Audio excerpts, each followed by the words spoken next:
अन्य नेत्यांचं नेमकं काय म्हणणं आम्ही जाणून घेतलंय, बघूया. 2 सप्टेंबरचा GR रद्द करा.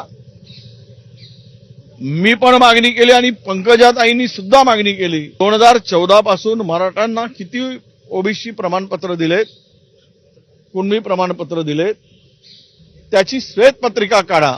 इतर मागण्या भरपूर होत्या, पण आम्ही त्या मागण्यांवर जोर नव्हता, कारण आमच्या हक्काचं संरक्षण पहिले करणं हे आमचं काम होतं.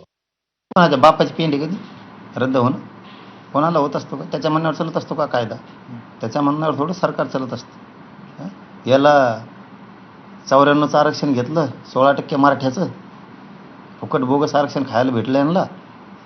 त्यांना आत्ताशी कळायला लागलं. आता आपण GR रद्द करायला लागलं म्हणल्यावर मराठ्याचा GR रद्द करा म्हणा लागल्यापासून मराठ्यांनी सुद्धा 16% आरक्षण, 2% आरक्षण आणि 150-200 जाती बोगस घातले, त्यात काढा म्हणतात. हे त्यांच्या ध्यानात आलं. आता मात्र फाईट होणार आहे. मराठी सुद्धा आता बोगस जाती घातलेल्या बाहेर काढणार आहेत आणि ते निघात्यात. हे त्यांच्या लक्षात आलंय आता. दरम्यान चुकीचे मराठा कुणबी दाखले देणाऱ्यांवर कारवाई होईल असं मंत्री बावनकुळेंनी म्हटलेलं आहे, ज्यावर आता मनोज जरांगेंनी उत्तर दिलंय. बघूया. माननीय मुख्यमंत्र्यांनी हे स्पष्ट केलं आहे की कुठलाही खोटं प्रमाणपत्र जर कोणी काढलं असेल, खोडतोड केली असेल किंवा एखाद्या अधिकाऱ्यांनी चुकीचे प्रमाणपत्र दिले असेल तर तो अधिकारी जबाबदार राहील. ओबीसीच्या ताटातलं कुणी घेणार नाही आणि ओबीसी मराठा समाजात कुठलाही संघर्ष निर्माण होणार नाही याची काळजी शासनही घेईल, आम्ही सर्व घेऊ. कुठलाही GRचा चुकीचा अर्थ कोणी काढणार नाही. चुकीच्या अर्थाने कोणी प्रमाणपत्र त्या ठिकाणी काढलं तर त्या अधिकाऱ्यावरही कारवाई होईल आणि ज्यांनी खोटं प्रमाणपत्र तयार केलं त्यांच्यावरही कारवाई होईल. त्या बावनकुळे देवेंद्र फडणवीसला मुंडक्यावर टाकणारे, त्यासाठी त्याचे ते प्रयोग चालू आहेत.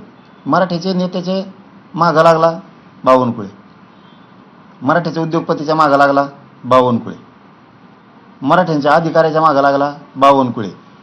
याला काही दिलं दाही नाही दिलं की लगेच खोटं नाटक केलं म्हणजे अधिकाऱ्याला लगेच सस्पेंड करतो. संभाजीनगरचा कोणतरी केला.